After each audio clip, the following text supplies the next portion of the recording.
Então, prazer em receber aqui o professor Ion, da Montinho, da Federal Fluminense, que é um amigo parceiro de longa data, e a gente vem tentando marcar esse seminário desde o ano passado, então finalmente conseguimos. E ele, além de doutor em matemática, é interessado em formação de professores e fera em GeoGebra, né? E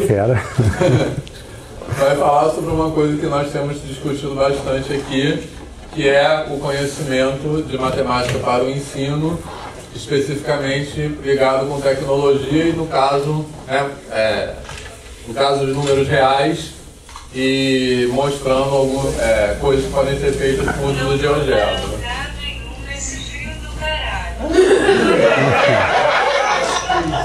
Tá gravado, né? Não vai editar isso. Então, beleza, vamos lá. Tá, obrigado, Vitor. O pessoal Vitor. aqui em geral, durante a palestra, vai falando, perguntando... Pois é, se for interativo, melhor ainda, né? Bom, então eu tenho trabalhado bastante, lido, pensado e atuado em torno dos números reais. E ano passado eu tive a oportunidade de assistir 2 palestras do Vitor. A gente já tinha conversado um pouco sobre trocar ideias sobre números reais e tal. E, bom, então tinha esse assunto em torno. E aí, eu assistindo 2 palestras do Vitor, né, eu gostei de uma referência que eu não conhecia com relação ao conhecimento pedagógico de conteúdos matemáticos para a formação do professor, né? E assim, é essa ideia que eu via nos números reais, né? De pensar os números reais. Eu trabalho a gente tem um curso de especialização para professores, né? Lá na UF. Tem o curso de licenciatura, mas tem o curso de especialização, que eu trabalho muito, então, já mais voltado para o professor formado. Mas eu também tenho experiência com o curso de especialização Novas Tecnologias no Ensino da Matemática, um curso à distância, NTEM.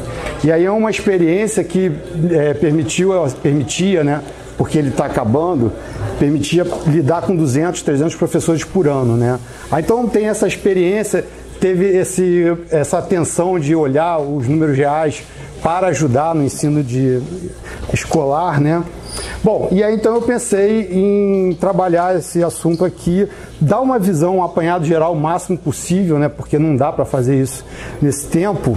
E eu vou tentar fazer uma apresentação rasteira. À medida que vocês forem tendo interesse, curiosidade em pontos específicos, podem me parar à vontade, ou a gente pode voltar depois e falar melhor, né, em certos momentos, né? Então, um rápido panorama. Então, problemas que a gente encontra, temos os livros didáticos, temos pesquisas diversas que falam, por exemplo, uma aluna do nosso curso de especialização da UF, né, que foi orientado pelo Vanderlei, falando sobre a falta quase total de tópicos, como, aí ela ressaltou, o de densidade nos números reais e grande ênfase na abordagem algébrica. Aí tem solto, esse que foi seu aluno, né, Vitor? Tem uma dissertação de mestrado daqui, então, que inclui nas suas conclusões que fala sobre assuntos serem tratados de forma mecânica e sem aprofundamento conceitual. E aí tem outras também, tem mais pesquisas, né? Algumas referências que eu cito aqui, tem também falando sobre orientações problemas nas orientações dos PCNs, né? Tirando além desse aspecto, tem a questão da representação. A gente olha muito para a representação decimal. Aliás, uma curiosidade, né, que eu comecei a perceber. Muita gente olhando, falando sobre números como mirando na representação decimal. O tempo inteiro eu vendo palestras, trabalhos sobre ensino infantil, eu tenho me interessado pelo ensino de matemática nos primeiros anos. Aí você vê a pessoa falando sobre atividades com ábaco e tal, material dourado, mas sempre focado na representação decimal. Unidade, dezena, centena. Então, nessa questão, como se ali fosse o objeto central, a representação decimal, confundindo com o número, né, que não necessariamente você tem que mirar na representação decimal. Tem um trabalho que é ótimo e ele começa muito parecido com o que eu prego aqui. Só que ele só usa essa ideia para o início, para motivação, para construir números reais, ou seja, na concepção, chegar nas representações decimais. Bom, representação decimal é um problema sério, né, para trabalhar para os números reais. Ele não ajuda muito, porque quando você fala de números reais, as representações são insuficientes. Você normalmente tem representações parciais, ou seja, incompletas. E aí como é que você fala sobre a operação de adição, a operação de multiplicação? Né, um objeto que você tem a representação dele parcial. Então é um obstáculo que existe. Bom, e acaba que, sendo na representação decimal ou não, o que a gente tem são as abordagens algébricas, né? E a abordagem algébrica Nesse da representação decimal, não sei se você já viu também, não sei referência, quem falou isso foi a Sidara. Tem um trabalho que faz a construção axiomática mesmo pela representação decimal. Assim, a construção, axiomática não, a construção do conjunto dos números reais. Só que definir as operações pela representação decimal é super difícil. Pois é. O trabalho que é bem definido, matematicamente. Matematicamente. Agora, e como proposta didática, né, escolar, isso tem valor? Não, você pode contornar as questões, mas é muito complexo, né? E aí é comum, né? Como você vai pensar sobre uma expressão desse tipo? Como que um aluno vai olhar isso, vai interpretar, pensar sobre isso, né? As representações, as abordagens algébricas apresentam diversos problemas, né? Tem obstáculos epistemológicos, não vou falar sobre isso, eu nem conheço muito sobre o assunto, mas tem trabalho também sobre isso, mas eu acho que essa frase aqui do SPCN já fala bastante, né? Do ponto de vista da evolução histórica, a existência e a caracterização dos números irracionais foram questões bastante complicadas. Apesar de ser antiga a convivência do homem com os números irracionais, somente há pouco mais de 100 anos, quer dizer, em torno de 2000 anos, ficou esse problema, né, até conseguir sistematizar o conhecimento sobre a apresentação dos números reais, né? Bom, tem um conteúdo propriamente, né? Quer dizer, a gente vem com conhecimento escolar, né, sobre conjuntos enumeráveis. Os racionais não têm a noção de sucessor, né, de como o mais um, mas ele tem sucessores. Você pode criar uma ordenação dos naturais e trabalhar com o próximo número racional, tá? Mas os reais não têm isso. Então tem essa mudança no conteúdo, que ele não é numerável. Na verdade, isso aqui é um caso particular disso, né? Mas isso aqui é um obstáculo cognitivo com relação ao ensino dos reais. Busca de raízes, por exemplo, né? Quando a gente trabalha com números inteiros, você tem meios de trabalhar fatorações, você tem lema de Gauss, você tem recursos para trabalhar simplificações na busca de fatoração de raízes de polinômio. Nos reais, você perde muito dessas facilidades, né? Você não tem fatoração, não tem número primo, não tem lema de Gauss. Bom, senso numérico. Senso numérico é forma de pensar sobre, né, os números reais. O senso numérico muda bastante. Por exemplo, a noção de variação é bem diferente, né, que é contínua. E aí, isso é uma questão interessante, né? Por exemplo, eu não me lembro de ver textos falando, eu comecei a pensar nisso há pouco tempo. Eu não me lembro de ver textos comparando como que alguém, um aluno ou professor, entende ou trabalha a noção de variação, a diferença, eventualmente, né, existente entre números racionais e números reais no processo de variação. Como que se dá isso? É diferente ou não? Se é diferente, como? Raiz de 2 vezes 0. Como é que é o senso numérico a respeito dessas expressões? 2 vezes 0, 3 vezes 0, você pode pensar sobre essa expressão. Eu não sei o que é isso, mas peraí, 2 vezes o 0, eu posso pensar. Agora, como é que você pensa raiz de 2 vezes o 0? Raiz de 2 vezes o 0. 1 sobre π. Quando que a gente vê sendo tratado a expressão 1 sobre π?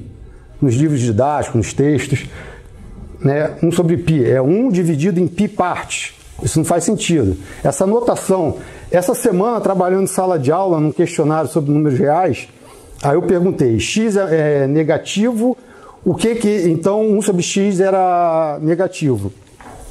Tinha vezes que eu escrevia x a menos 1, tinha vezes que eu escrevia 1 sobre x, e aí eu perguntava se era verdadeiro ou falso.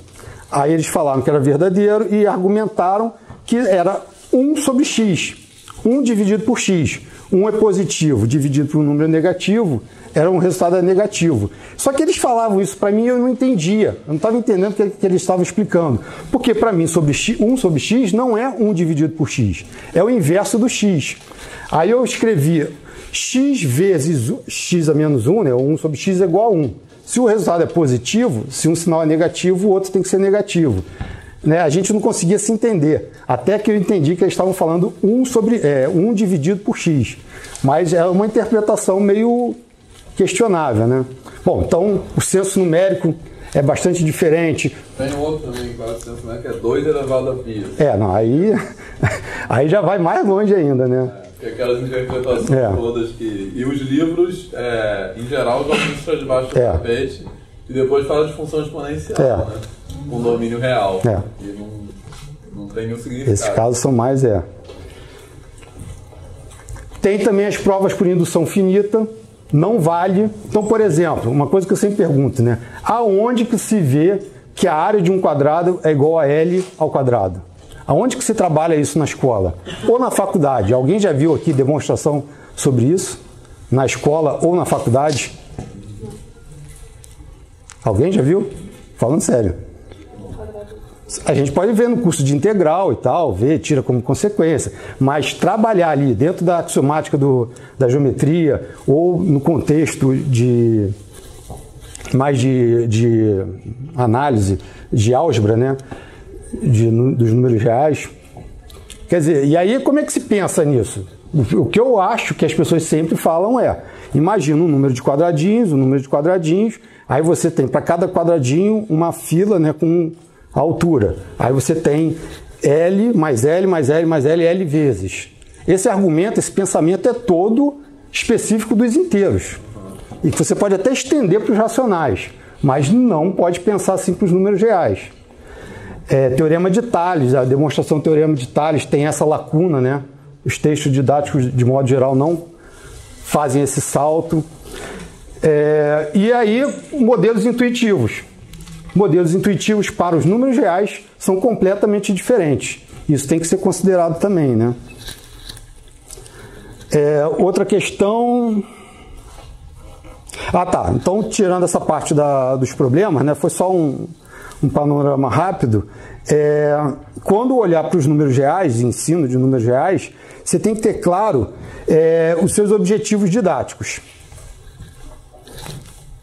Tem que conhecer, né, os problemas que existem, né, e aí no contexto didático.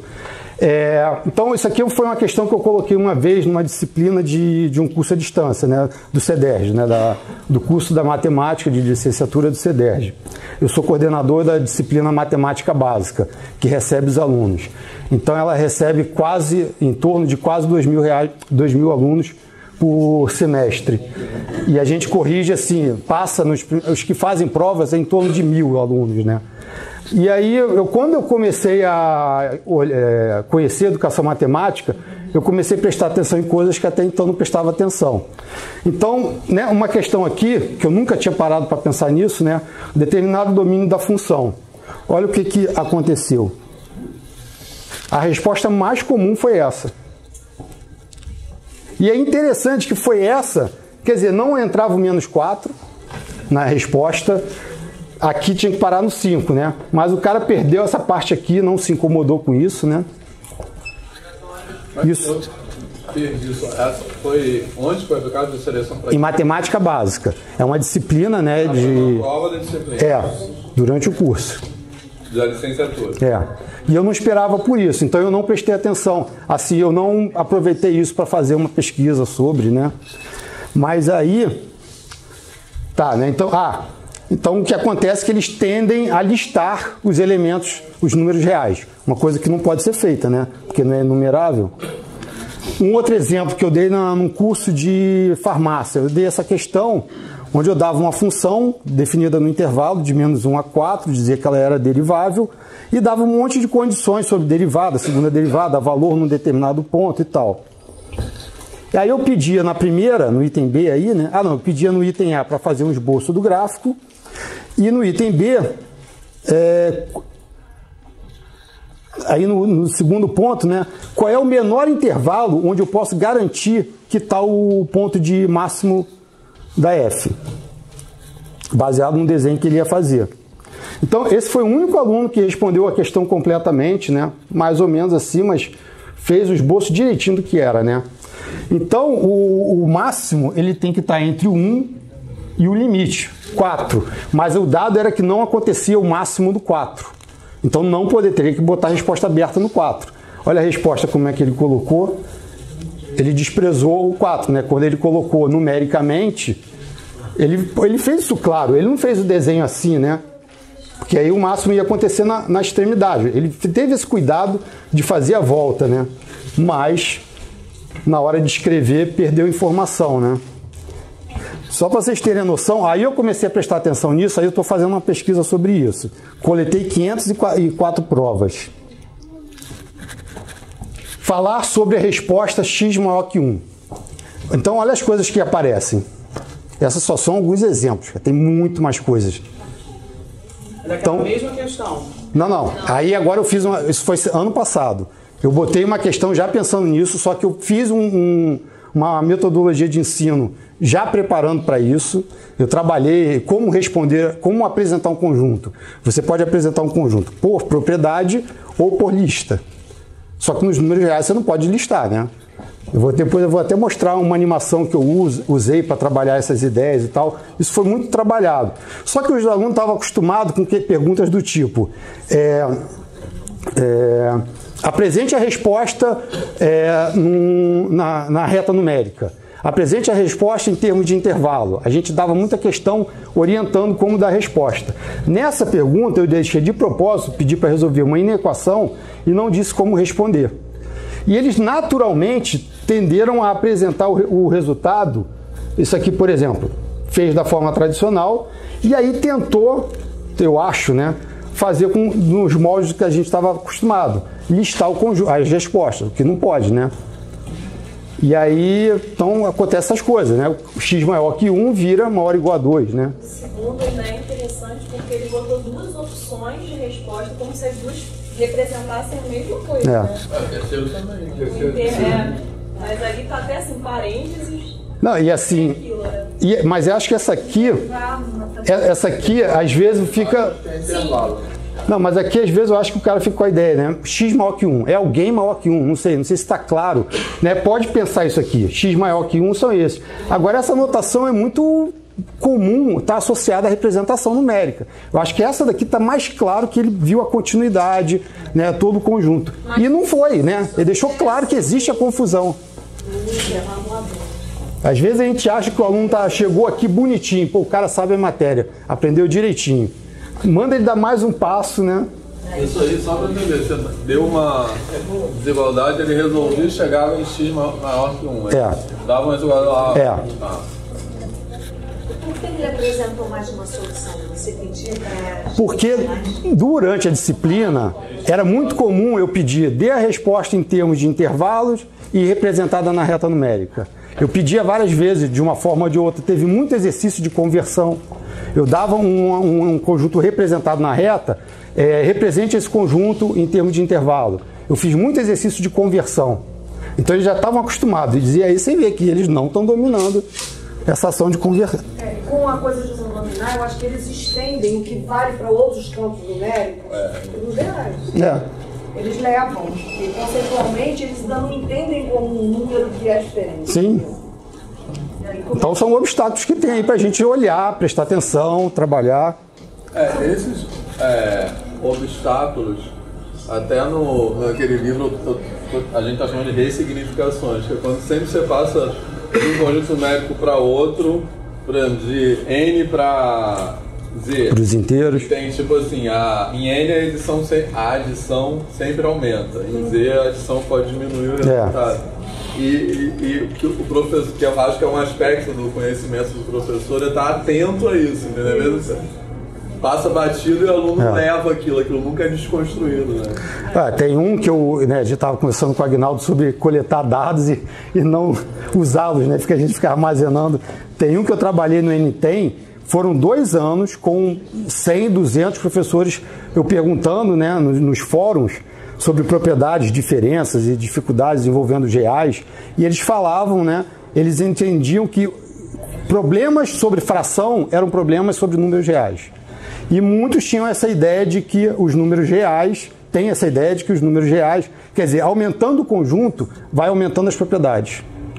Eles acham que quem está... aliás, eu já vi gente matemática falando isso, né? Se você está aumentando o conjunto, você só está ganhando mais propriedades. E não, muda completamente, né? Então, você tem todo o conjunto diferente de vazio, possui um elemento mínimo. Isso é uma propriedade. Para os naturais, para os reais, essa propriedade não vale, né? Tem coisas que valem para um, não vale para o outro, né? Então é isso mesmo que você estava falando, Vitor, eu acho, né? Acho que nessa linha, né? Exatamente.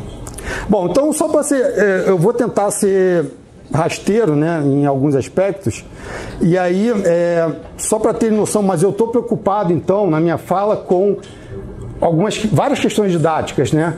Então, na aprendizagem ativa, no papel de mediador do professor, afirmações e justificativas não precisam se basear na lógica dedutiva, né? São convicções que eu aceito.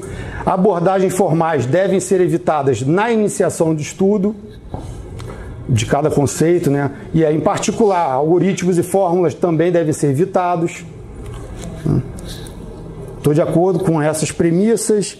Eu gosto dessa parte, né? As atividades devem possibilitar aos alunos um momento de discussão coletiva e aí permitir, né, que eles construam modelos, explicações sobre, trabalhar dentro de um ambiente de aprendizagem onde o aluno consiga criar hipóteses, testar né, com material interativo. E aí o GeoGebra para números reais entra muito bem nisso.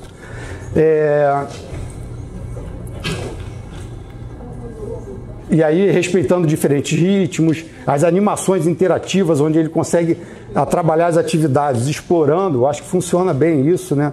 Eu vou tentar dar exemplo depois. Aí eu gosto desse aspecto, né? Não me preocupar tanto com o conteúdo, né? Foi um sucesso porque meus alunos aprenderam a chegar em X maior que 1, né? Aí, não. Promover a realização pessoal, desenvolvimento de sentimento de segurança. Eu gosto de pensar nesses aspectos, né?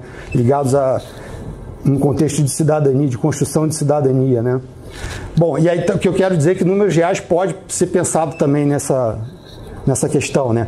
E aí, em particular, eu quero fugir dessa abordagem tradicional, né, que a gente tem normalmente na faculdade ou na escola, né? Referencial teórico, só para dar uma noção, espero que vocês identifiquem aí, qualquer coisa vocês podem me perguntar, né? Eu trabalho muito em cima do papel da representação semiótica, dos registros semióticos, e aí na linha de Duval. Eu gosto dessa questão aqui, eu não tenho muita leitura sobre isso, né, mas eu acho que tem bastante coisa aqui, né, para ser pensada, prestar atenção, além das ações, né. Então aqui o Bruno Damore que enfatiza essas ações aqui, as 3 ações, que é a de representar, a de tratar o objeto representado e de realizar conversões entre diferentes sistemas de representação. São 3 ações. Em particular, eu gosto de fixar esse referencial, porque ele tem, tá na literatura, né, a noção ele dá uma definição para a noção de construção de conhecimento matemático. Por exemplo, eu tenho dificuldade de falar sobre aprendizagem, de falar sobre aprendizagem, de usar referenciais teóricos e de falar sobre isso, né? Eu já não gosto muito, né? Aprendeu, né? Eu não consigo aceitar muito bem que a pessoa aprendeu sobre matemática. Eu acho que ela está sempre em processo de construção de conhecimento. Eu não consigo ver alguém que tenha aprendido algo sobre matemática, né? Você não consegue esgotar um objeto, né? Então, eu gosto dessa ideia de construção. Para citar em artigos assim, eu acho ótimo, né? Por exemplo, quando eu elaboro questionários para pesquisa, eu fundamento meus questionários. Como? trabalhando essa ideia de construção de conhecimento, que é trabalhar em cima das 3 ações. Eu monto uma questão que verifica se o aluno sabe representar as ideias trabalhadas. Eu monto uma questão com o objeto já representado para verificar se ele sabe tratar. Aí eu monto questões para saber se ele consegue realizar conversões. Aí eu monto questões que trabalhem representação e tratamento. E aí vai tornando mais complexo, né, combinando as ações. Isso é um critério que eu uso para fazer questionários e analisar o desempenho dos sujeitos nas pesquisas, né? Outro que eu gosto, né, é essa ideia que eu ainda também estou conhecendo melhor, né, a imagem do conceito, definição do conceito, é uma ideia que já evoluiu, né, bastante, né, eu não sei isso bem ainda, em que pé que está exatamente, mas essa ideia eu acho legal ter em mente, ou se você olha para Fishbane, né, para o meu caso também funciona bem, que é a ideia de conceito figural, acho que elas comungam, né, então eu uso um pouco dessas ideias como referência. E aí eu penso, tem várias maneiras de pensar o processo de ensino e aprendizagem, né? Mas eu gosto de pensar nessa parte, né? Quer dizer, eu tenho um objeto matemático, mas eu gosto de olhar para o sistema de representação, trabalhar em cima dos sistemas e de modelos intuitivos. Pensando em termos de elaboração de aula, de material didático e tal, né? No contexto de construção de conhecimento que eu falei, acabei de falar. Mas aí eu gosto de pensar nesse sentido. Eu gosto de usar esse gráfico aqui, né? Acho que é um gráfico até um pouco natural, mas eu não vejo muito isso acontecendo, ele sendo usado na prática, nos livros didáticos, nas aulas, né? Quer dizer, chegar no objeto matemático por meio de ações nesse sentido. Dentro de situações concretas, você trabalhar por meio de representações. Então você vai trabalhar a planta de uma casa, você não vai trazer a casa para dentro de aula para trabalhar, né, decoração, uso dos móveis de deslocamento. Você vai trabalhar com representações. Então começar, né, a introduzir representações para ideias e em cima dessas representações desenvolver conhecimentos, perceber comportamentos, padrões, né? E aí se aproximar para gerar uma definição matemática, né? Caminho inverso de que, por exemplo, eu tenho certeza que eu vivi, né, na minha formação, né? Então, só mais algumas informações antes de começar a falar sobre reais. Então, em primeiro lugar, o que eu acredito, né, que é possível apresentar os números reais como parte de uma matemática que emerge de atividades sociais. Não é um objeto que nasce da extensão dos racionais através de problemas matemáticos. Essa é uma convicção, né, que eu tenho. E aí, nesse aspecto, você tendo atividades sociais ligadas à ideia de números reais nas séries iniciais, passa a ser um assunto tratável nas séries iniciais. Então, por exemplo, isso aqui é um artigo que eu coloquei no EPREM do ano passado. Foi passado? Passa rápido, né? Foi 2015. Né? Isso daqui. Você vai falar sobre como que você entende? O slide passado? Vou. Aí, então esse aqui eu orientei 9 monografias do NTEM. Cada monografia foi mais ou menos dentro desses referenciais que eu coloquei e visando promover a aprendizagem de conhecimentos sobre números reais. Só que aí, estudando um pouco mais, lendo mais PCN no caso, né? Aí a parte de construção de cidadania, eu achei que os resultados que os meus alunos relataram davam um trabalho legal para falar nesse sentido, que eu acho que números reais pode ser trabalhado cedo, né? E aí eu fiz esse trabalho, né? Não falei sobre números reais, eu falei sobre o que aconteceu na interação entre os alunos, dentro de sala de aula e tal, num modelo de ensino de números reais que eu trabalhei com esses 9 alunos, né? Isso é só um exemplo. Tem um trabalho, né? Um dos primeiros, né? Uma das primeiras referências mais citadas aqui do Brasil. Então, eu destaquei esse trecho. Os números reais são um tema de fundamental importância na formação do professor de matemática. Se, por um lado, o aluno que entra para a licenciatura não tem ainda uma visão teórica mais abrangente sobre os números reais, Por outro lado, ele possui uma experiência escolar de vários anos, ao longo da qual constituiu certas imagens conceituais, no contexto das referências que eu coloquei, né? Corretas ou não, mas ele formou. E é o saber que ele formou, né? Sobre esse conjunto. E aí detectar essas imagens torna-se extremamente importante, né? Como você vê naquelas exemplos de atividades que eu ilustrei, né? Do ponto de vista de ação didático-pedagógica, na medida que elas são psicologicamente resistentes e, quando ignoradas no processo de ensino, podem se tornar obstáculos para a aprendizagem. É ingênuo, eu adoro essa parte. Uma vez eu fiz uma palestra lá foi um encontro, né, caseiro lá na UF, no departamento de matemática, todo mundo falando sobre suas pesquisas em matemática. Aí eu fui falar sobre minhas atividades em educação matemática, aí eu fiz questão de botar isso aqui, né, na palestra, né? Então é ingenuidade acreditar que os alunos vão abandonar suas imagens construídas ao longo da vida escolar para substituí-las de imediato por uma definição formalmente correta apresentada por um professor de curso de análise na universidade, né? E aí, qual foi a reação das pessoas? Não, nunca mais me deixaram dar disciplina de análise. Isso, por exemplo, aconteceu, né? Essa situação é do Fishbein também, não? Não, esse aqui é deles, né? Ah, tá. Acho que o Fishbein ficou aqui, né? As pessoas presentes não abandonaram a imagem conceitual que tinham de adulto. Exatamente. Pô, eu gostei do uso do termo ingenuidade. Realmente, não é? Eu acho que os matemáticos... É muito... A partir de agora é isso aqui, tá decretado. Vocês são muito ingênuos, né? Aí tem outra referência também, né? Então, sobre a intuição, né?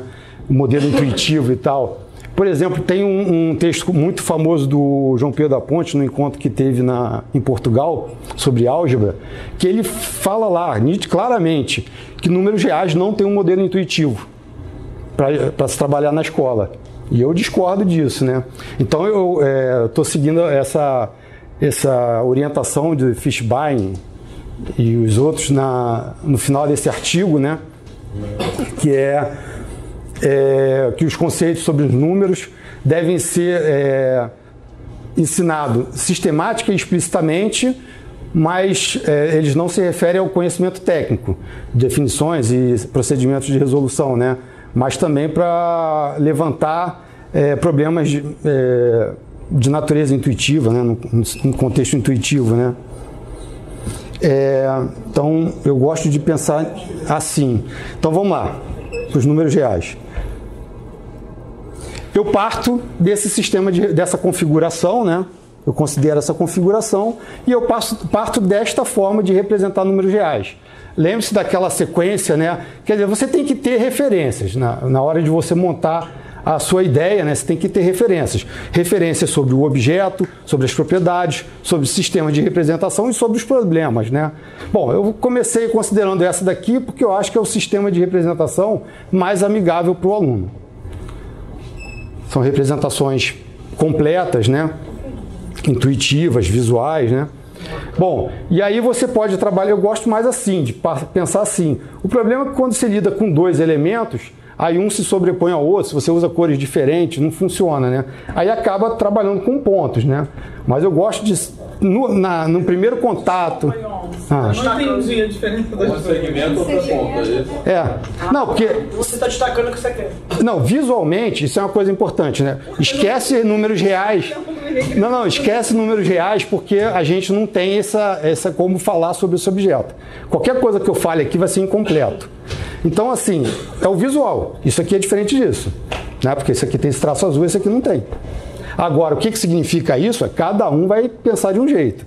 Essa é a história quando a gente ensina, né? Eu posso até explicar, mas cada um vai entender de um jeito, né? Então, mas tem duas maneiras de apresentar a ideia que eu vou trabalhar. Essa daqui para mim é a melhor, mas só que quando você começa a trabalhar com dois estados, né? Dois momentos lá da situação concreta que você está trabalhando, dá problema. Então você acaba vindo para cá, né? Então, a questão é, esse sistema é conhecido, não tem nada demais. Os gregos fizeram muito uso deles, todo livro didático apresenta números reais apresentando essa ideia.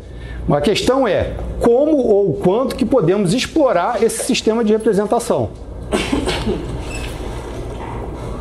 como que o conhecimento sobre números reais pode ser trabalhado a partir dessa abordagem. Bom, então eu estou olhando aqui os números reais como resposta a problemas práticos, contextualizando os números reais agora. Então eu lembro aqui, né, eu estou de olho num sistema de representação. Eu quero trabalhar com problemas onde esse sistema de representação funcione, modele bem e que me permita me aproximar de propriedades aqui. Eu poderia pensar daqui para cá. Provavelmente ia aparecer sistema de representações que não iam ser muito interessantes para cá. Pode acontecer muita coisa, né? Dependendo do sistema de representação, você olha melhor certas propriedades do que outras, né? Então, situações, sombra. Problemas envolvendo sombra são ótimos para você trabalhar, né? Estimular, promover aquele tipo de representação. Então, se você vai trabalhar com colocação de uma piscina num terreno que tem uma árvore que faz sombra, como é que você vai calcular a posição da piscina na hora de construir? Sei lá, você pode pensar em 1000 tipos de problema envolvendo sombra, né? E você não precisa saber que é uma árvore, qual é o tipo de árvore, se está dando fruto ou não, né? Você só quer saber o tamanho da sombra, né?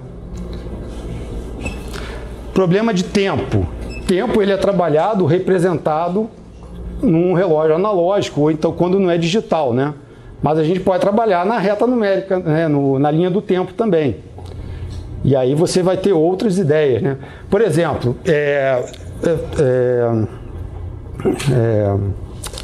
relógio de sol, né? Um exemplo que você trabalha com sombra, né? E trabalha com linha assim, né? A variação do tempo de forma contínua numa linha, você tem isso no relógio de sol.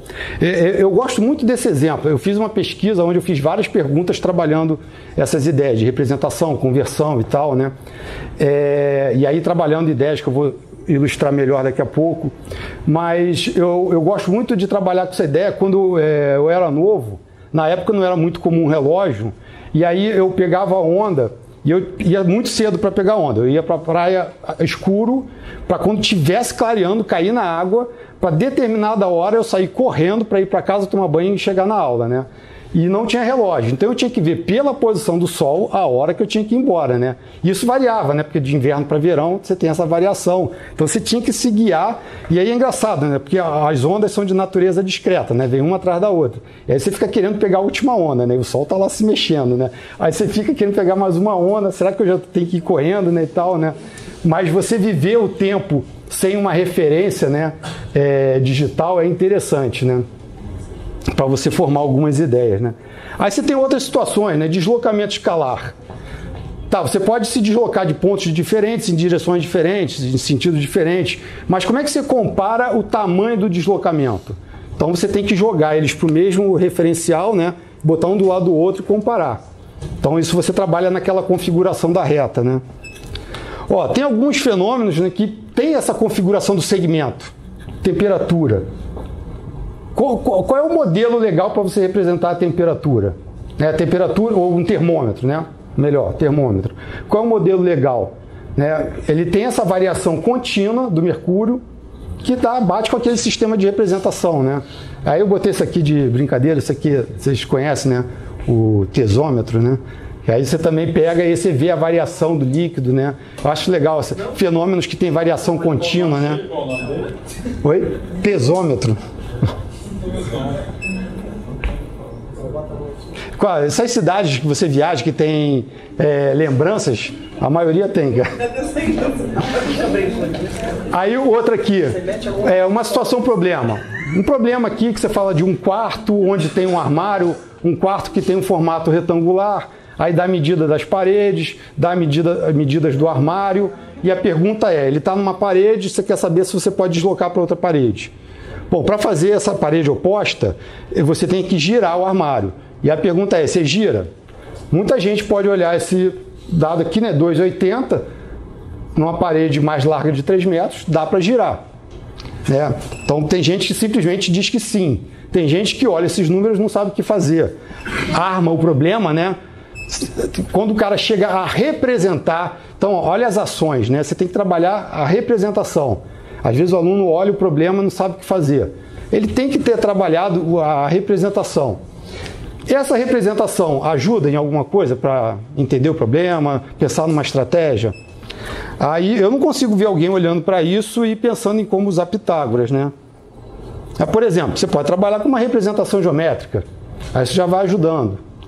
Por exemplo, nem todo mundo percebe isso em mini cursos, quando eu faço, né, que eu discuto, aí você vê várias respostas, né? Muita gente não percebe que essa não é a maior extensão do armário.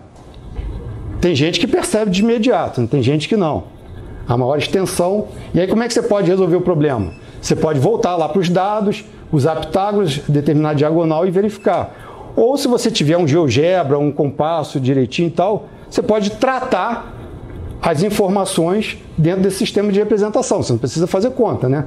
Você olha aqui, você vai ver que vai riscar na parede, então não dava para girar o armário, né?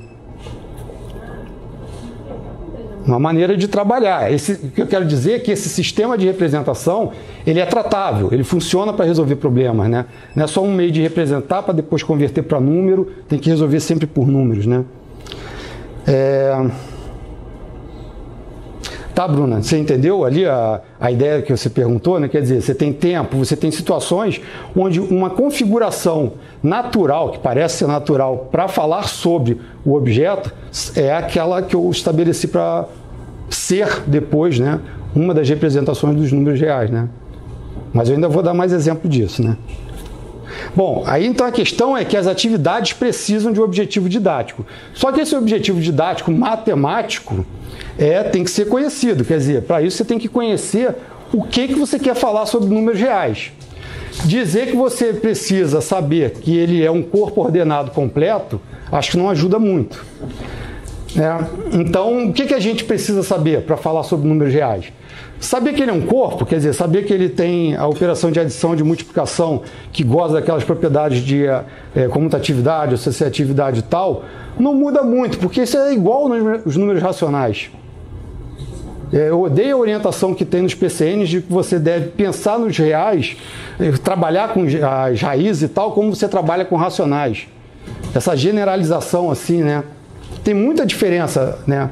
Então, assim, o que são as propriedades que caracterizam e que tornam os números reais diferentes dos racionais? Né? Quando você apresenta só os axiomas de corpo, como normalmente é feito nos livros didáticos, você não está distinguindo os reais dos racionais. O que ele tem? Não é algébrica, né? Então, e aí de uma maneira menos formal, o que a gente tem? Falar sobre a noção de ordem. É bom lembrar que tamanho não é a mesma coisa que ordem, né? Falar que não existe a noção de sucessor, o próximo elemento, nem de antecessor. O conjunto dos números reais é ilimitado superiormente e inferiormente. Como é que você aborda essa questão com os alunos em sala de aula? E aí tem a qualidade dessa abordagem, né? Depois, se der tempo, eu dou exemplo. Nem todo conjunto limitado superiormente e inferiormente possui elemento máximo e mínimo. E aí, repara que eu não falei em estender racionais. Eu estou apresentando os números reais e, na verdade, é uma apresentação, né, onde ele vai ocorrer no final. Eu, na verdade, estou falando sobre resolver problemas com uma certa configuração aí, né? E nessa situação, nessa montagem, nesse estudo, você pode falar sobre graduação, onde você vai também saber que os racionais estão contidos nesse universo novo de trabalho, né? O conjunto, estou imaginando esse contexto de construção, né? O conjunto dos números racionais se distribui uniformemente e ele no conjunto dos reais, na verdade, ele é denso, né? Propriedade importante. O conjunto se divide entre números positivos, negativos e zero. São pequenas propriedadezinhas que, quando você conhece, fazem muita diferença na hora de falar sobre, né? Então, assim, você pega um elemento que é diferente de zero, aí você vai falar sobre ele. Não sei o que falar sobre ele, só sei que ele é diferente de zero. Não, peraí, se ele é diferente de zero, você sabe que ou ele é positivo ou ele é negativo. Então você já começa a dividir, o assunto, né, para trabalhar. Bom, se ele for positivo, o que eu posso fazer?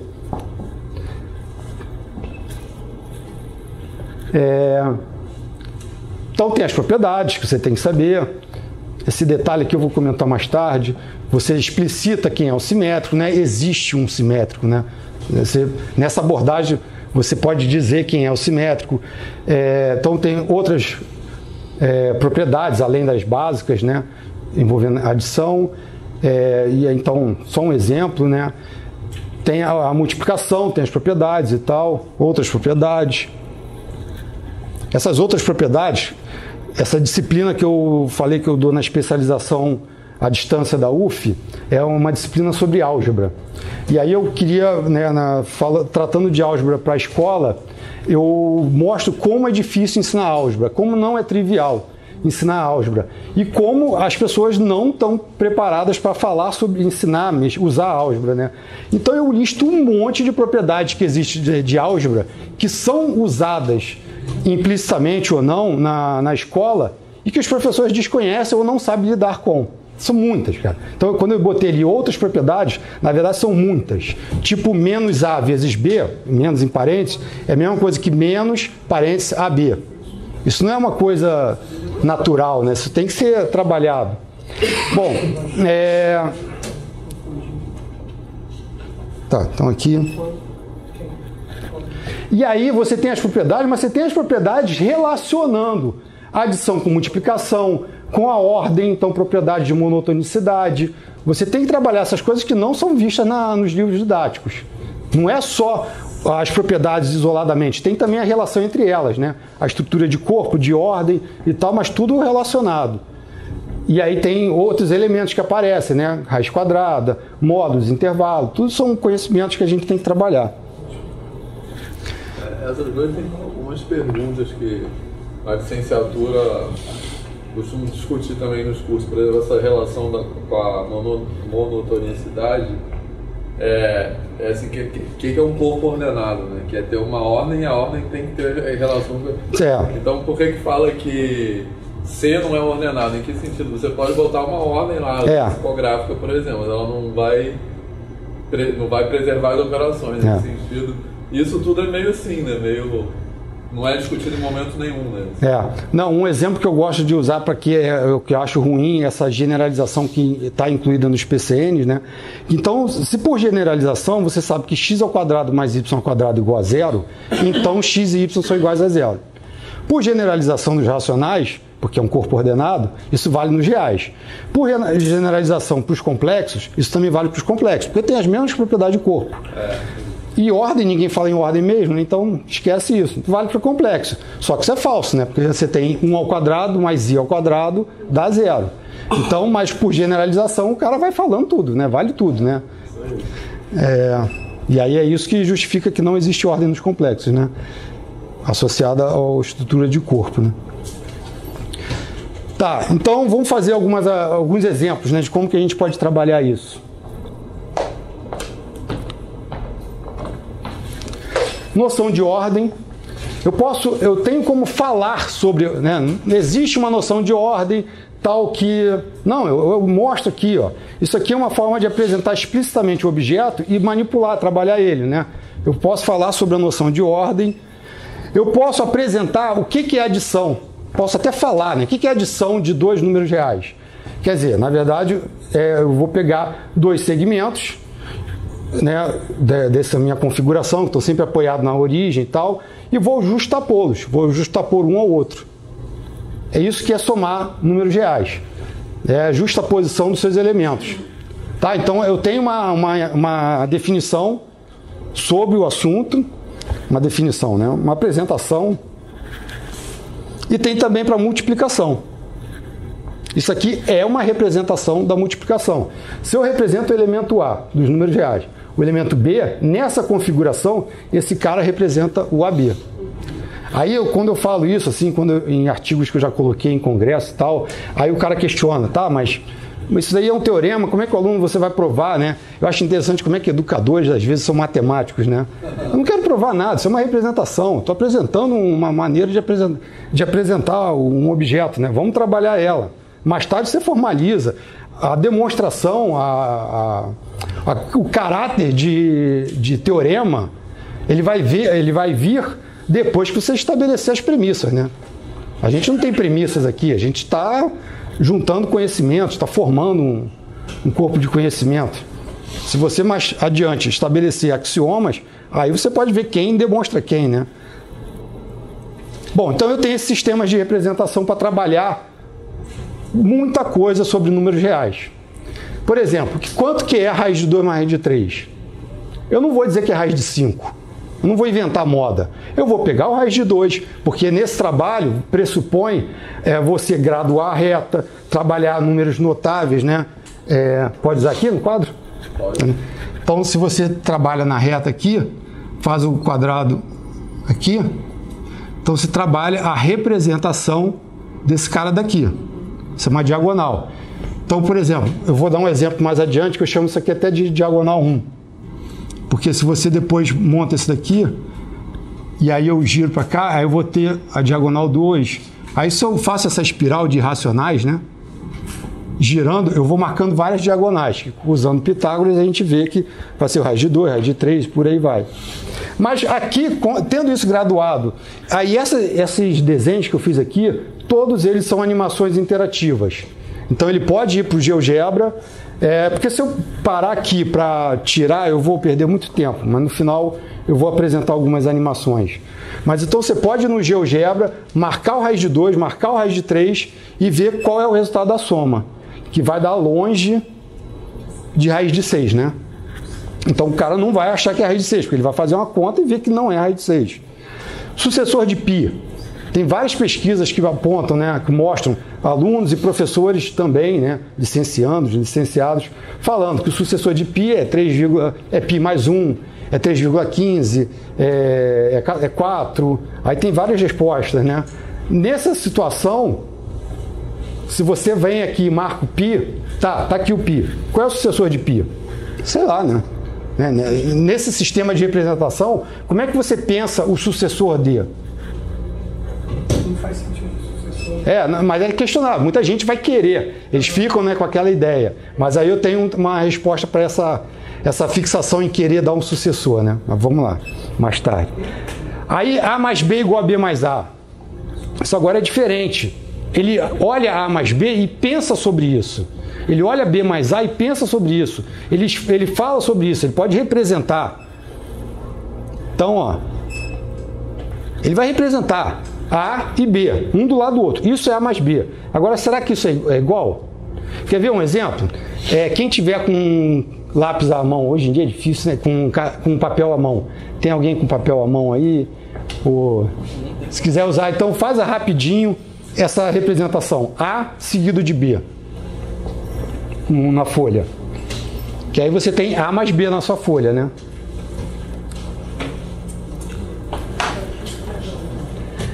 Aí, quando terminarem, soltem o lápis. Podem largar o lápis. Mostrem que A mais B é igual a B mais A.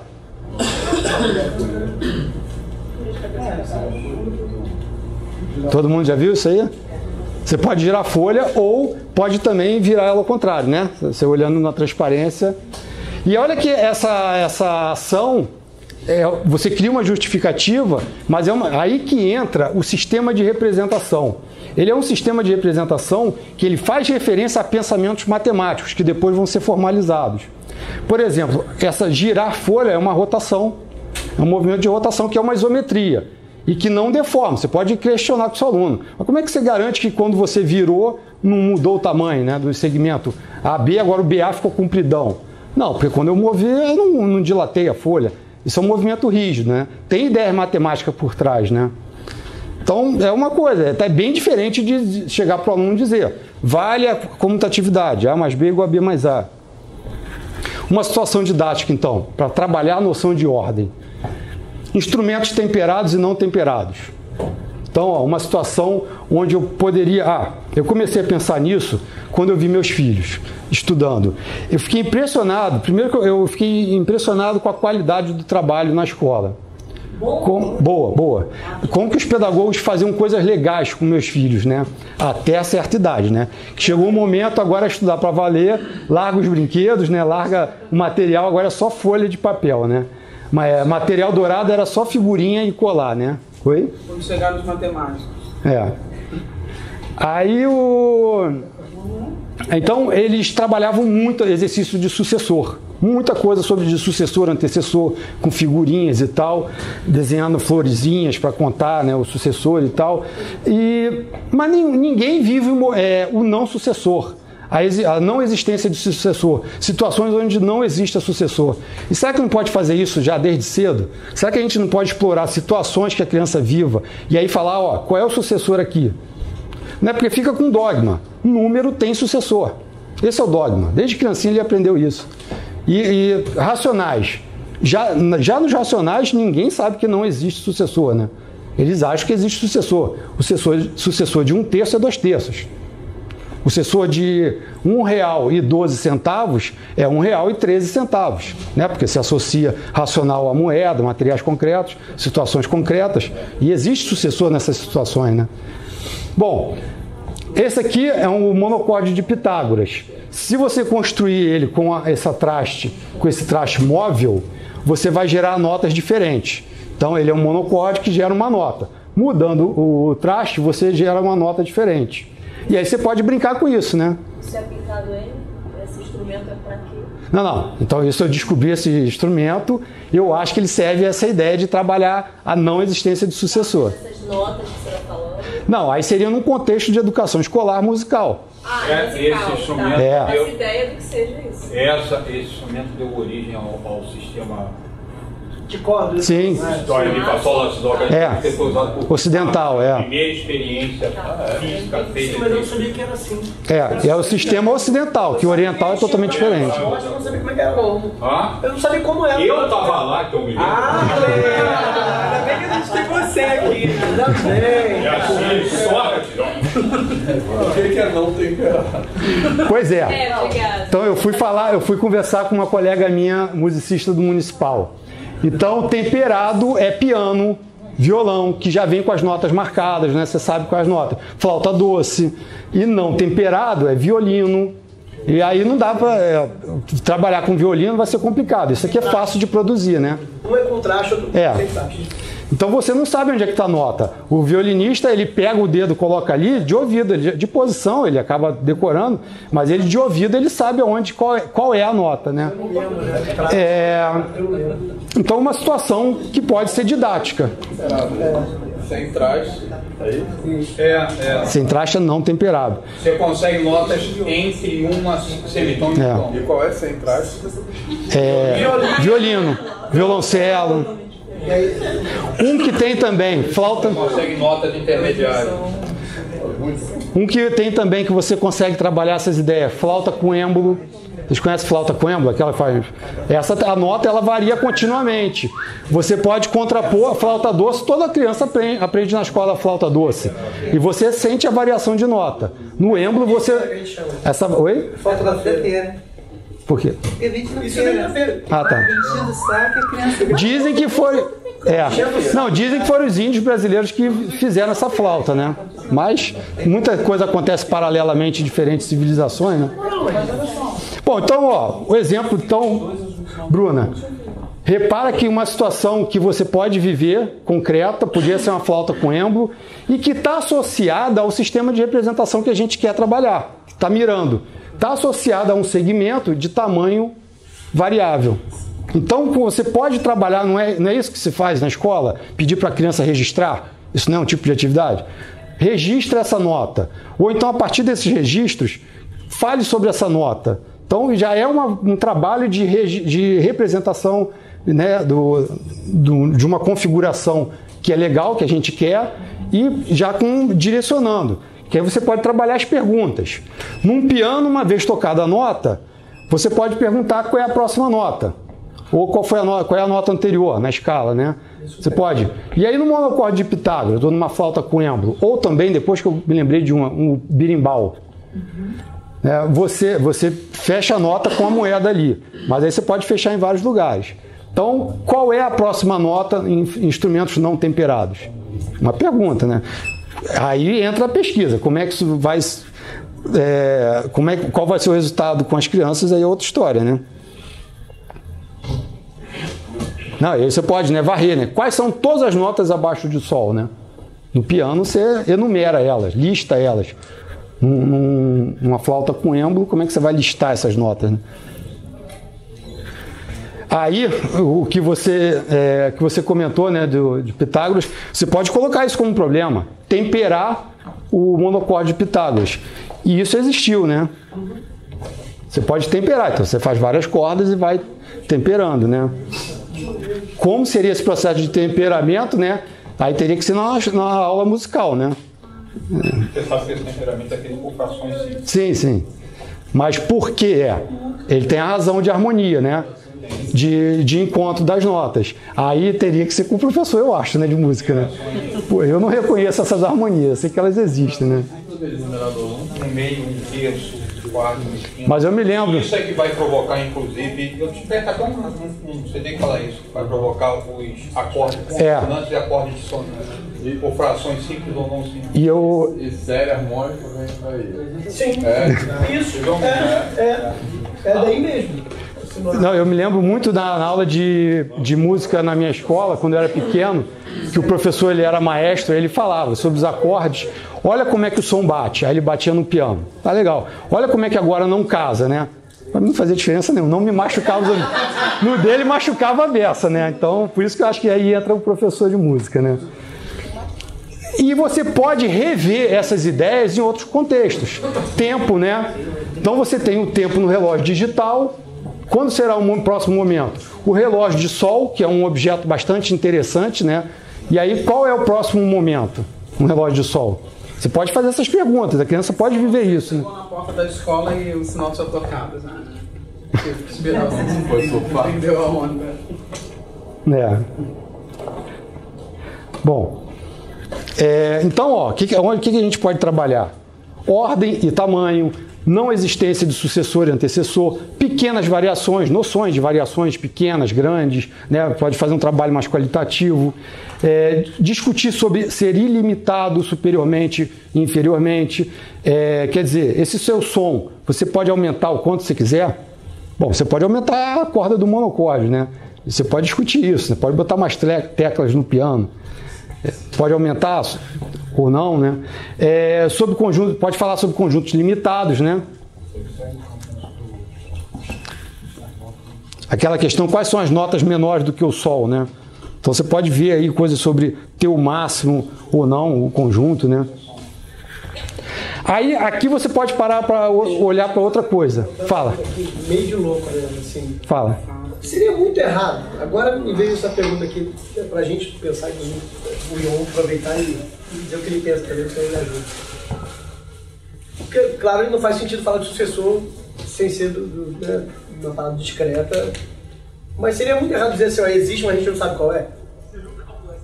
Numa situação nova, você está falando? Dizer sobre o sucessor, ele existe, a gente só não sabe qual é. Não, é difícil, porque também dizer que não existe, isso é a questão, né? Você vai discutir sobre isso. É um assunto em aberto. Aí entra a pesquisa. As crianças vão concluir que não existe sucessor?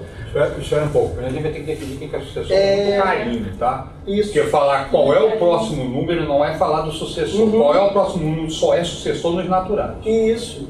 Entendeu? Tá, porque você pode colocar uma ordem nos inteiros, nos racionais, perguntar qual é o próximo número, não é sucessor. Mas se isso, eu tô falando, aí se isso é construído antes, como é que fica? Porque, por exemplo, se não é construído esse negócio assim, ó, só existe sucessor aqui, ponto. Aí pronto, qualquer outra coisa já está definido. Obviamente, porque o sucessor é isso, se não é isso, não é sucessor. Mas eu não tenho muito... O sucessor, a nossa língua é complicada, né? Então, eu não tenho representação semiótica para o que é sucessor.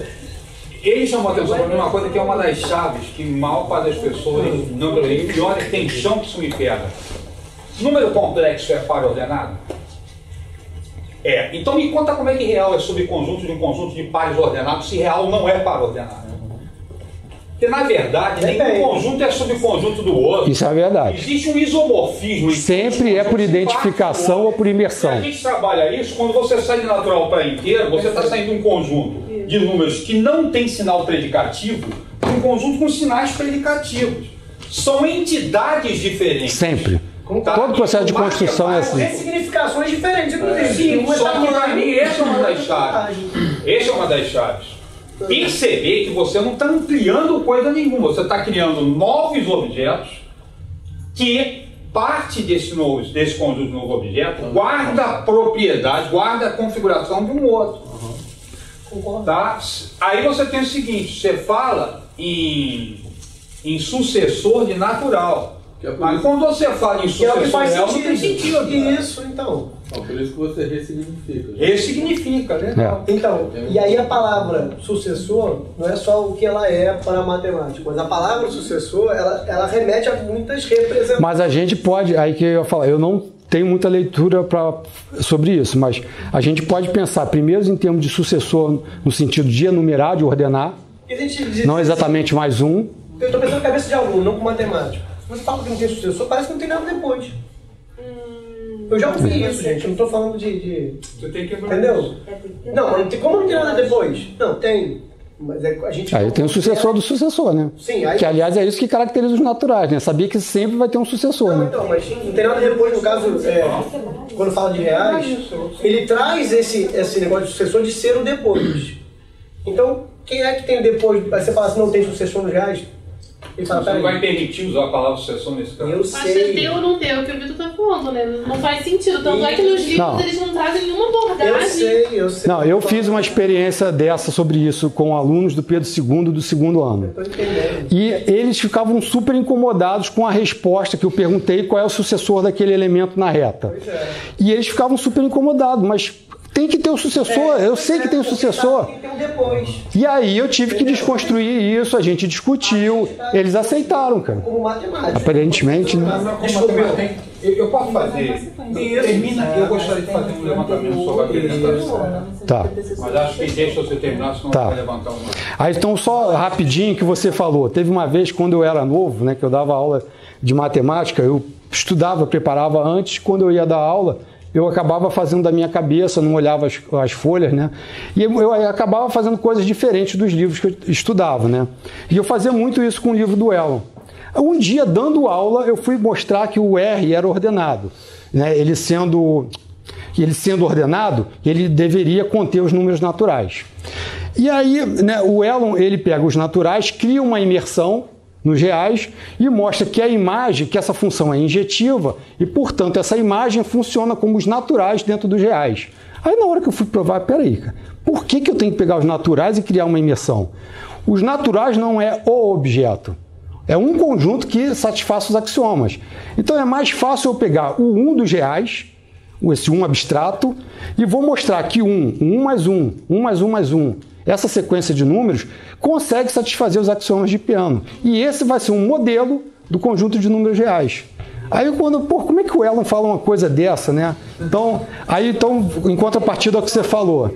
Como é que o Elon fala uma coisa dessa? É toda uma discussão, cara. Não, mas a abordagem dele não foi boa, cara. E aí eu fiquei pensando sobre isso. Não vale a pena você ir dos racionais para os reais.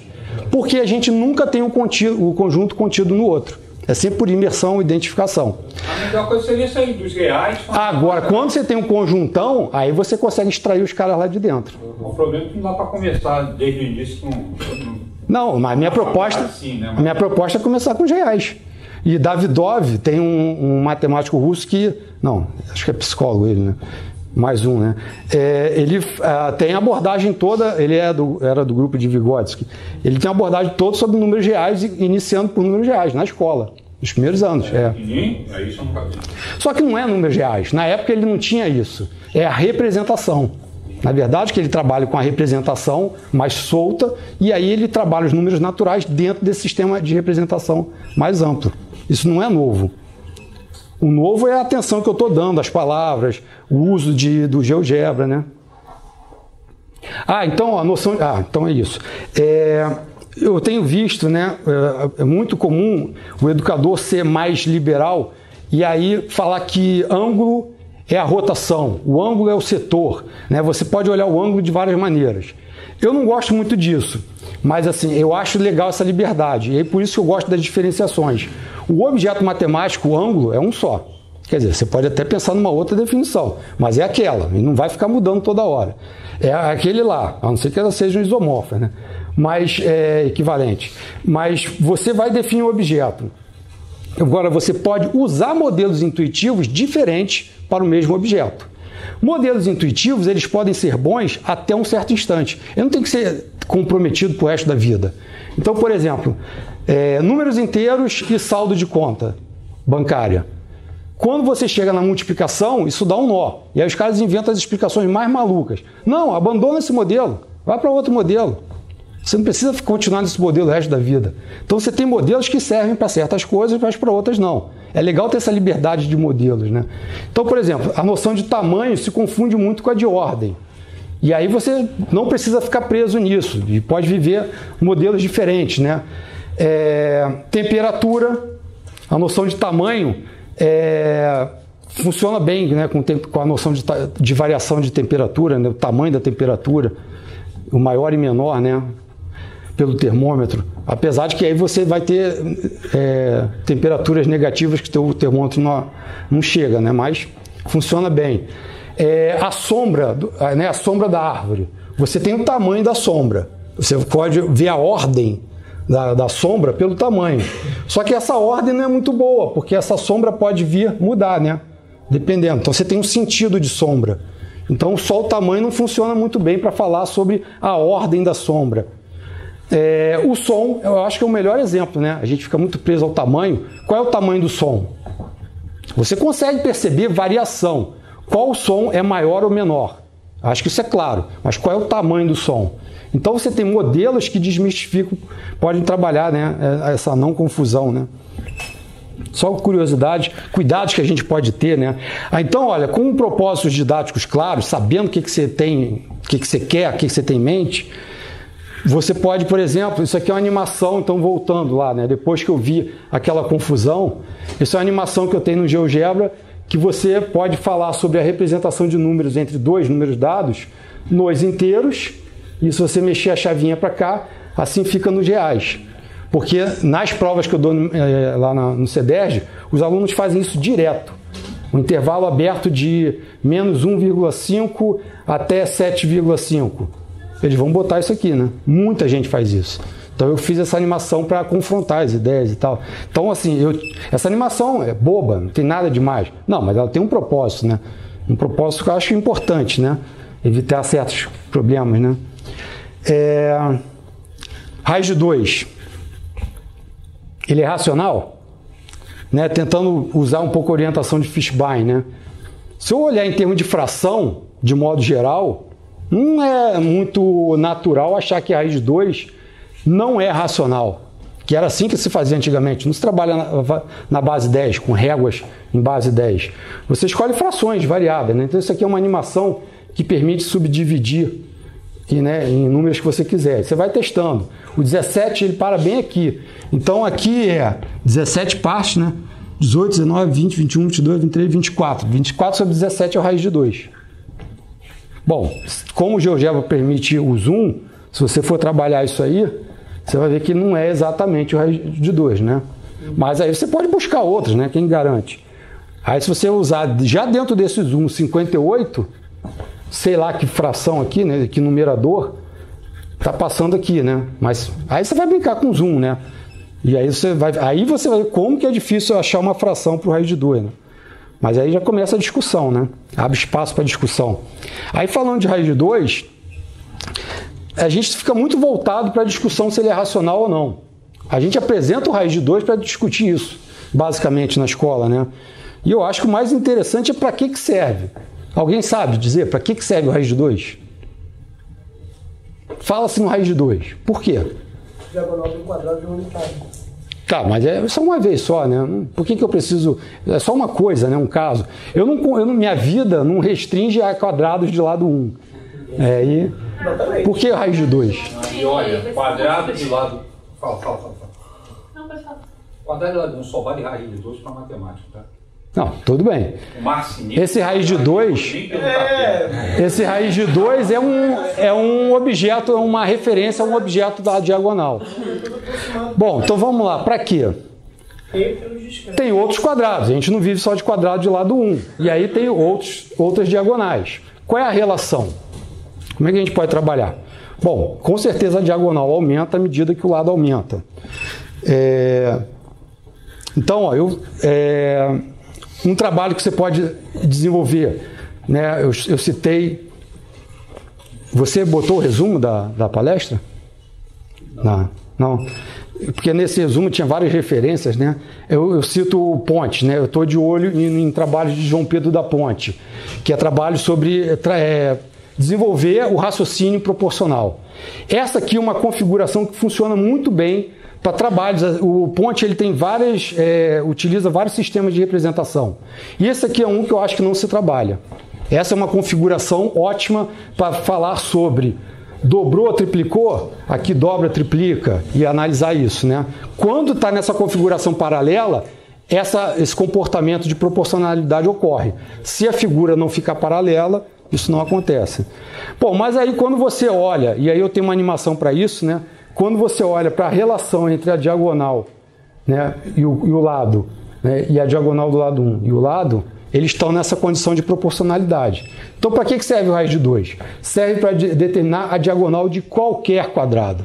Isso se fazia nas antigas civilizações. Eles tinham conhecimento do raiz de 2, mas eles não sabiam que o raiz de 2 era o raiz de 2, irracional. Tem gente que fala, né?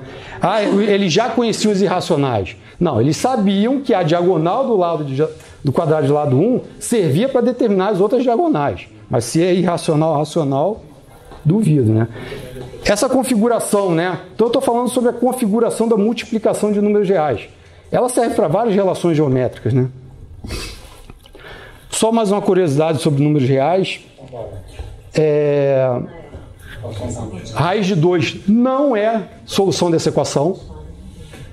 Essa equação é dada no universo dos inteiros. Se você quiser expandir racionais. Então isso aqui é uma multiplicação de números inteiros ou de racionais. Na época eram números inteiros, né? Ou racionais, que você adapta para inteiros. E se você colocar o raiz de 2 aqui dentro, não vai dar 2 nem a pau, cara. Porque o processo de multiplicação é para números inteiros. Olha como é que tem incoerência quando você estende os racionais pela criação desses objetos. Tem muita lacuna, tem muito buraco. A minha proposta é trabalhar a primeira apresentação dos reais. Não o objeto, mas representações, né?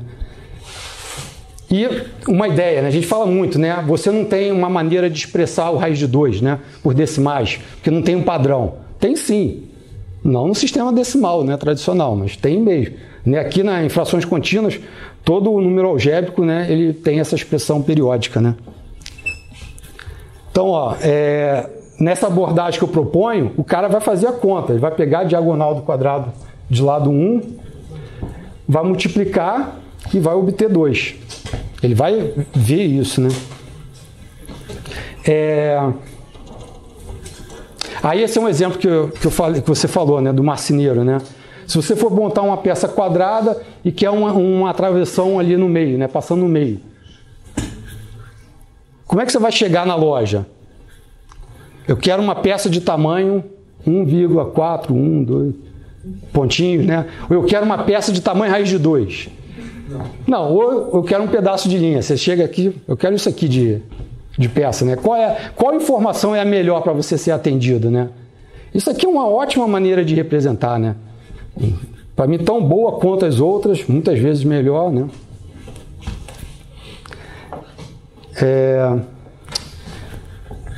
Eu citei superficialmente as referências, né? Um exemplo de como que eu estou de olho, né, na parte de representação. Então, esse aqui é o trabalho da Dan sobre problemas aditivos. E aí, a tarefa de resolução de problemas aditivos deve considerar a questão de conversão entre dois registros de representação, que aí você tem um enunciado, né, você tem que representar os dados do problema. Então, é preciso organizar os dados selecionados do problema de maneira que a operação de adição ou subtração a ser efetuada se torne evidente. E aí, em particular, é necessário dispor de um sistema de representação que permita extrair dados pertinentes e fornecer uma apreensão global da situação descrita, de tal forma que a conversão do texto no tratamento aditivo venha a ser feita naturalmente. Isso eu acho uma orientação bacana, né? Então, você tem essa configuração da multiplicação. Ela serve para modelar vários problemas. Então, isso aqui eu uso para falar sobre a situação vivida por Tales, na tentativa de medir a altura de pirâmide. Então, você conta a história, aí tem um bastão lá que ele toma como unidade, vê a sombra do bastão, vê a sombra da pirâmide por proporção. Ele nem tinha provado o teorema, né? por proporção, e foi lá e determinou a altura da pirâmide. E aí você pode trabalhar com isso daí, né? Eu tenho um trabalho que é sobre resolução de problemas em cima dessa configuração. Então você dá uma série de problemas com os dados, né, faltando, mudando o tipo de dado, e aí os alunos representando e resolvendo, né, tratando nesse sistema de representação e achando a solução, né? É um sistema que funciona muito bem para resolver problemas multiplicativos, né? Ó, então, alguns exemplos. Tem essa animação, vou ver se eu consigo mostrar daqui a pouco, né, que você gradua a reta. E aí você pode trabalhar com frações, você pega um submúltiplo da unidade, e aí você vai ver aqui, né, 1, 2, 3, 4, essas pontinhas vão mexendo, né? 4 vezes esse aqui da unidade, é porque esse realmente é 1/4, e pode continuar. Então, para vocês verem um exemplo, né, nessa situação aqui, ó, eu usei isso aqui para 2 trabalhos que eu fiz sobre a densidade. Então, olha como é que é essa abordagem um pouco mais intuitiva, informal, né? Não tem decimal na história. Então, isso aqui foi uma sequência de atividades que eu bolei, então, que eu pedia para o aluno colocar, né? Você consegue achar o número depois do A? Quando eles mexem esses parâmetros, é interessante que muitos se confundem, né, com o papel dos parâmetros. Demora um tempo a entender qual é a função de cada um desses parâmetros.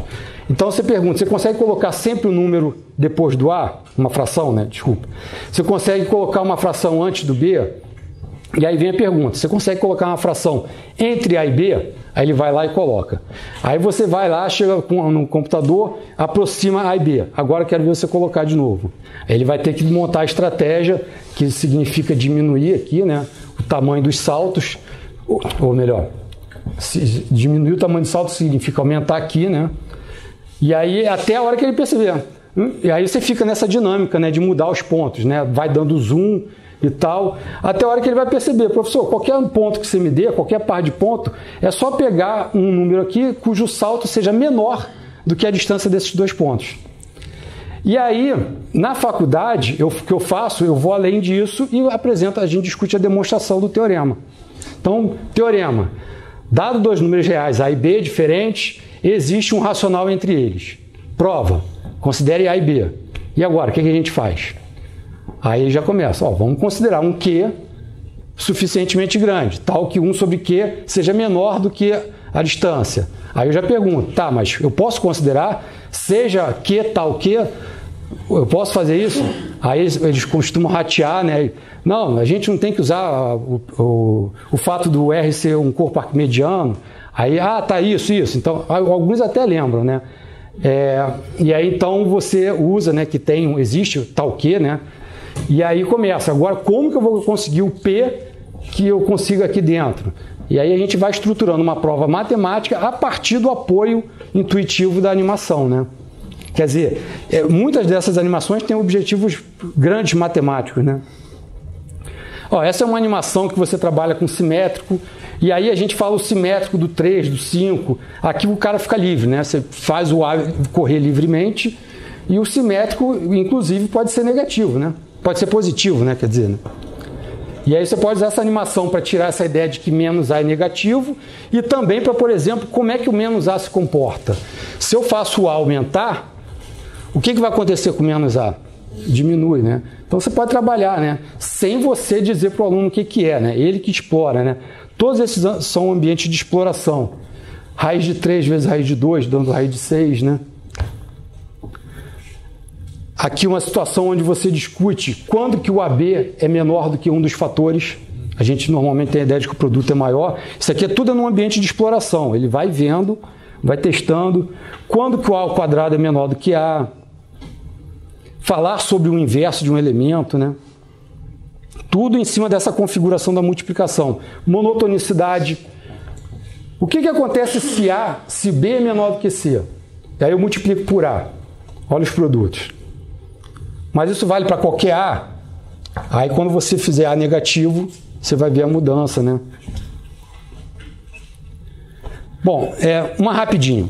Os termos da sequência xn se aproximam cada vez mais do número A. E essa sequência é crescente. Vocês visualizaram essa informação? Bom, se não visualizaram, eu posso dar uma ilustração disso. É a informação que eu dei ali, né? Aí vem a pergunta. Podemos afirmar que A igual a limite de xn?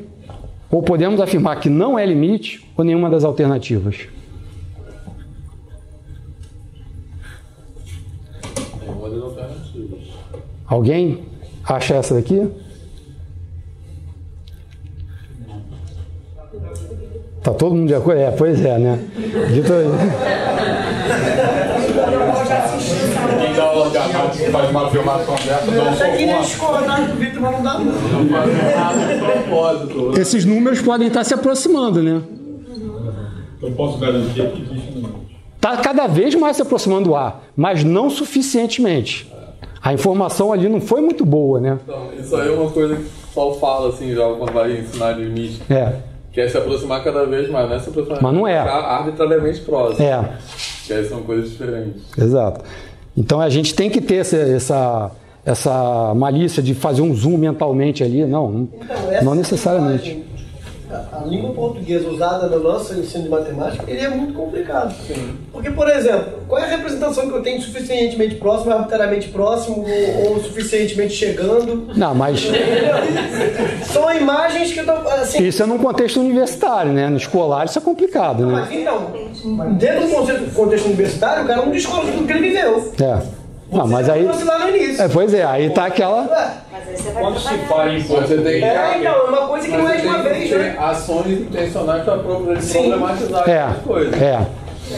A língua portuguesa serve como uma metalinguagem sobre a matemática. Então ela funciona como uma espécie de tradução. Por exemplo, sinal de igual não significa igual, significa representa a mesma coisa que.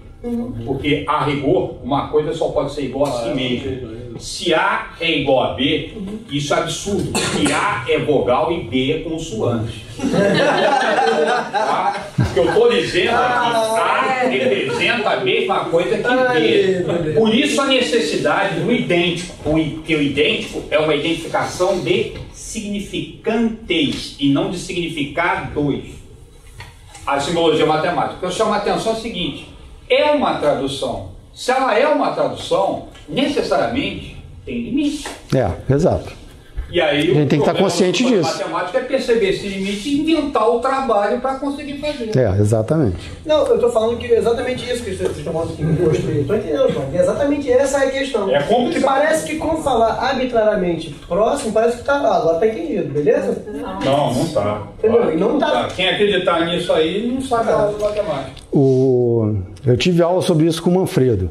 Ele passava aula após aula falando o termo suficientemente próximo, enfatizando o significado desse termo. Cara, isso no mestrado do IMPA, ele ficava o tempo inteiro enfatizando o significado dessa expressão, né? Quer dizer, não é trivial. O Manfredo perdia tempo, dava atenção a isso, né? Não é. Aquela definição de limite é alguma coisa que você tem que ler umas 50 vezes para descobrir. E viver, né? E viver ela até não poder mais. A definição de limite você pode trabalhar com um zoom aí, né? Você dá um zoom, acha o N0. Quer dizer, quando você dá o zoom, você muda o epsilon. E aí acha o N0. Isso aí... Eu tenho uma animação dessa para limite de função. Funciona bem, né? Que aí você tem que ficar revendo. Tem várias coisas. Eu sempre posso disponibilizar, né? Isso aí eu vou usar no curso de análise. Mas pode fazer de sequência também, né? Assim. Sim, para sequência eu não fiz não, mas para epsilon e delta, aí você mexe no epsilon, você vê a faixa diminuindo, aí você tem que corrigir seu delta para garantir que as coisas estão lá dentro, né? Você ajuda a se sentir bem, né? A definição. Tô terminando. Eu estou repetindo essa frase, né? Do ponto de vista de sua evolução histórica, a existência e caracterização dos números irracionais foram questões bastante complicadas.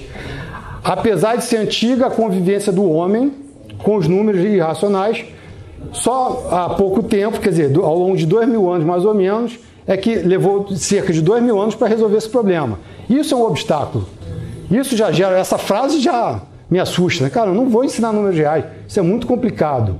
Ou tem o outro lado da história.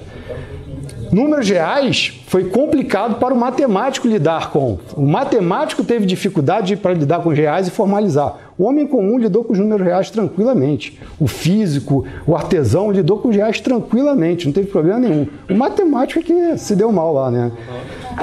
Eu gosto mais dessa versão. Para terminar, então, alguns exemplinhos, algumas figuras que eu acho, né? Registros geométricos já, né? Sobre fatos geométricos, né? Nem sempre numéricos, ferramentas que você pode lidar com tamanho e variação. Esse aqui é antigo também, né? Da época dos egípcios, né? Para nivelar. Variação de cor é uma situação que você pode trabalhar variações, né? Você tem um degradê aí bastante amplo. Só que cor é uma situação interessante, porque cor não é grandeza escalar. Você não pode dizer se verde é maior do que vermelho, né? Então é mais uma situação diferente para a criança não achar que tudo é quantificado, né? Bom, é isso. Quem quiser me escrever, à vontade. Eu tenho um grupo no Facebook. Obrigado. As suas animações de GeoGebra, você bota em algum site, alguma coisa? Eu tenho muita coisa no GeoGebra Tube, né? Que no GeoGebra Tube, se você for na página principal, puser /ion, você vai ver meus materiais. Mas nesses, assim, eu tenho pouca coisa lá. Eu tenho algumas coisas, mas não tem tanto, assim. Mas eu posso disponibilizar por e-mail, pedindo, né? Aí, não sei, né? Vocês podem fazer perguntas, mais, né? Eu posso mostrar algumas animações. Uma coisa que eu fiquei curioso, assim, quando você falou, até a Bruna perguntou lá daquele slide, que é assim, que na verdade o obstáculo que eu vejo aí é o seguinte, é que, tudo bem, você pode ver se como eu tô pensando da seguinte forma, você pode usar aquelas situações lá para chegar no modelo matemático. Mas para você chegar do modelo matemático concretamente no número real, tem um obstáculo que é o obstáculo do instrumento, entendeu? Que é o que o Leandro falou. Você pode chegar lá na sombra, mas na hora que você vai medir o carpinteiro, não vai ser raiz de 2. Hã? Não vai dar raiz de 2. Não, mas aí o tamanho. Aí que está a representação. Eu não vou medir em termos de referência numérica decimal. Eu vou pegar o tamanho ali, ó.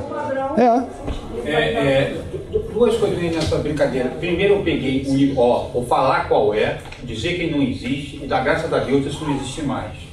Tá, fui chamado para ver um material chamado Matemática na Ponta do Lápis, do Senai.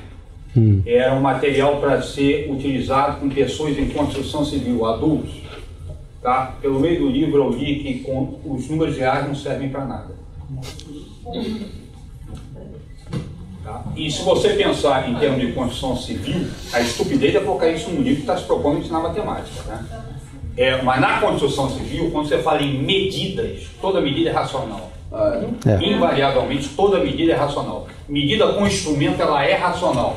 Falar que a diagonal de um quadrado mede raiz de 2, tá? Você está com um problema sério. Você não está usando instrumento. Você está usando o lado do quadrado como unidade de medida e não está usando instrumento. Você está utilizando fórmula para dizer que é raiz de 2, porque o instrumento não permitiria isso. Ele tem uma margem de erro. Então, sempre racional. Tá? Aqui tem um problema para mim que, sob hipótese alguma, criticando o trabalho, da qualidade do trabalho, que é espetacular. A minha experiência com a reta, que foi feita aqui, é que se você parte da reta para explicar real, você já está pressupondo o real para explicar o real. Entendeu o que eu falei? Que aí você está pensando como matemático. É a própria real. As pessoas, os alunos, e quando eu falo aluno, inclusive professor, porque eu já dei aula nessa situação, não identificam a reta com contínuo. Ela é um elemento discreto, cheio de pontinhos pequenos. Por isso a pergunta de qual o próximo número. Não, isso eu já vivenciei também, no sentido de você perguntar aqui na graduação. Se você der zoom, o que você vai ver? As pessoas falam um monte de bolinha. E eu vi fazer isso numa aula que eu dei. Mas é porque eles tiveram toda uma vivência. Chega no tamanho dos átomos. Se chega no tamanho dos átomos, então o átomo estabelece o discreto sobre a reta. Não, o mundo concreto ele é discreto. Na verdade, você admite que o cara percebe a reta como contínuo, você já admite que ele tem a intuição do real. Se ele percebe a ideia de contínuo, ele já tem... Olha só, essa aqui é uma representação dos reais dinâmica, né? Você trabalha. Uma coisa que eu descobri há pouco tempo é o papel do gesticular no processo de ensino e aprendizagem. É o gestual, né? Então, olha como é que eu trabalho os números racionais. Olha como é que é a variação de números racionais. Eu estabeleço um submúltiplo da unidade, eu fiz esses saltinhos para perceber bem. Eu pulo. E olha como é que é o gestual dos reais, a ideia. Pega um elástico. Isso aqui é totalmente diferente disso. Eu quero ver você se movimentar entre os racionais fazendo isso. Me faz qualquer ordenação dos racionais onde você consiga explicar ela fazendo isso. Você consegue perceber, sim, diferenças entre o contínuo e variações, né, do discreto. Tem que ser trabalhado. Os reais, você usou os reais para definir os reais. Você está pensando isso como matemático. Não é essa a ideia. Estou pensando com uma pessoa comum que está pegando coisas daí e tal e está formando ideias. Está formando ideias para um dia chegar lá no objeto números reais. Não é com matemática não, porque a minha compreensão de conseguir construir com alguém os reais, se eu conseguir fazer isso alguma vez na minha vida, tá, com alguém, é partir do discreto para conseguir fazer, que ele intua a ideia de que é possível chegar a um limite e atingir o real. Não, pois é, isso eu acho suicídio.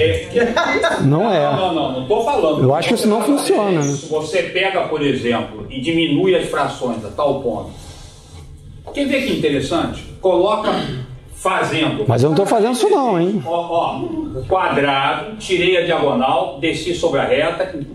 A reta não é completa pelos racionais. Sempre fiz isso, nunca derrou. Até a hora que o moleque me levantou a mão. Como é que você me prova que a reta é completa pelos reais? Exatamente. Essa é a questão de construir. A reta é completa pelos reais porque ela é definida como os reais. Então, se eu parto da reta, eu já estou admitindo o próprio real. Entendeu? Que a gente fala, não, desceu raiz de 2. Sétima série, hein? Eduardo Estelita. Sétima série. Que o real de faculdade, ele fazia essa pergunta. Estelita, eu tive que largar os vídeos, passei. Nunca mais esqueci, né? Não, o moleque foi estudar na Inglaterra. Logo depois de você conhecer Sócrates. Logo depois de Sócrates. Como é que você prova? É que as pessoas não param. A reta é o próprio real. Você admite a reta como contínuo. O tempo, por que você chama de número real de real? Porque pertence à realidade. A ideia do real é que ele está ligado com comprimento e com tempo. O tempo é contínuo? As pessoas não imaginam isso.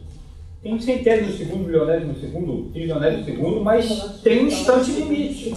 Mas tem alguma hora que tem que aparecer a discussão. O relógio digital. Eu não discordo, não. Tem que estabelecer o contínuo. Mas se ele tiver o conceito de contínuo, tem tudo que eu preciso para entrar com o real na testa. Eu gostei muito dessa movimentação ali. E aí os propósitos didáticos, né? Você tem que associar todas essas artefatos e tal, e representações, a objetivos didáticos matemáticos, né? Mesmo sem a reta, se você faz aquele pulinho ali, ó.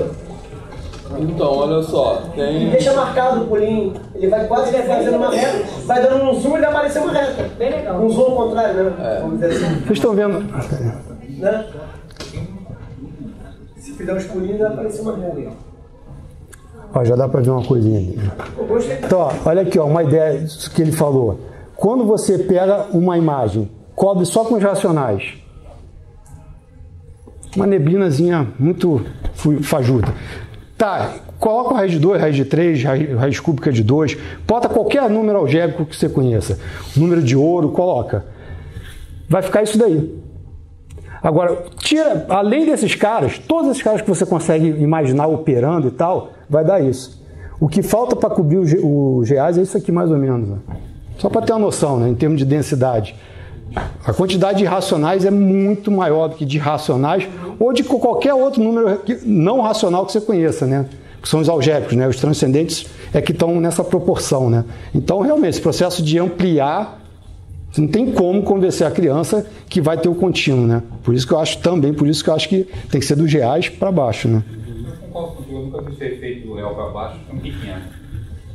Mas quando chegava na terceira série de ensino médio, por exemplo, Não vão um pedaço que eu parava para agora, vão reconstruir os números todos partindo daqui para lá. Ah, mas aí um detalhe também, eu não estou falando que eu vou dizer para eles, esses são os números reais. Eu estou trabalhando conhecimentos que envolvem propriedades que vão ser usadas para caracterizar o objeto mais adiante. Mas eu quero que ele vivencie um não sucessor. Eu quero que ele vivencie coisas que vão fazer parte do modelo intuitivo dos números reais que um dia ele vai apresentar. Essa seria uma visão de falar sobre reais. Mais alguma dúvida? Alguma crítica, algum questionamento? Tem algum momento que tem... Tipo assim, você começa com as, vamos dizer, as grandezas escalares contínuas. Que são coisas que você pode pensar em tempos, comprimento, área, é uma grandeza escalar contínua, etc. Mas tem um momento, como é que aparece uma discussão que é assim, que as frações não dão conta das grandezas contínuas, assim, tem. Você pode pegar, porque para mim é uma coisa que a princípio seria muito intuitivo. Você pega um segmento qualquer, aí você tem a questão da comensurabilidade, né? Não é intuitivo que existem coisas incomensuráveis. Não é nada trivial, tanto é que matemáticos super experientes não viram isso. E quando viram foi uma crise, né? A diagonal quadrado, por exemplo, você tem um lado, a princípio é muito mais intuitivo que você vai conseguir uma subdivisão minúscula do lado que você vai conseguir medir a diagonal. Né? Não, eu já pensei muito sobre isso. Mas isso você tem alguma ideia de como, dentro da sua proposta, colocar essa discussão? Não, de início eu já pensei assim, não tem como. A única discussão é num nível mais intelectual, a partir de conhecimentos. Aí eu fiquei pensando nessa questão do gestual. Imagina um elástico, imagina uma sombra variando. Isso são coisas que você, quando pensa em termos de racionais, você não funciona assim. Os racionais estão sempre por meio de saltos. Você pode diminuir o salto, mas é sempre por meio de salto. Eu gostei também dessa representação aí. E aí, assim, pra gente não dá para discutir isso direito, mas coloca isso com crianças. Qual é o resultado que vai dar? Não sei, né? Mas aí seria legal estudar, né? Isso, com certeza. Mas você nunca aplicou isso com crianças? Assim? Não. Essa parte não. Isso eu comecei a pensar mais recentemente, né? Isso do gestual e... Porque seria bem legal, né? Mas o mundo da criança tem que ser estudado, porque o mundo da criança é totalmente discreto. Né? Eu digo que se eu fosse professor de escola, eu ia fazer a festa, né, cara? Eu ia testar muita coisa, né? Mas não sou, não posso ser, então tem que contar... Você é bacharel? Só sou bacharel, né? Então, só contando com a ajuda de colegas para fazer esse tipo de coisa, né?